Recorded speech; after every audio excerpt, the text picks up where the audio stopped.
Hey everyone, welcome to Swift in 60. Today we're talking about enumerations, aka enums, which let us organize related values in Swift.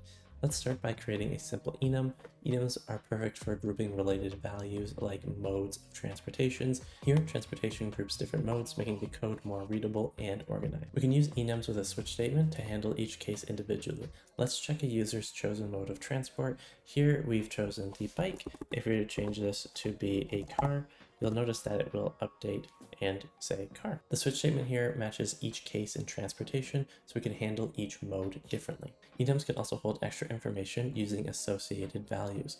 Here's how we'd add details like a car's brand or a bus's route number.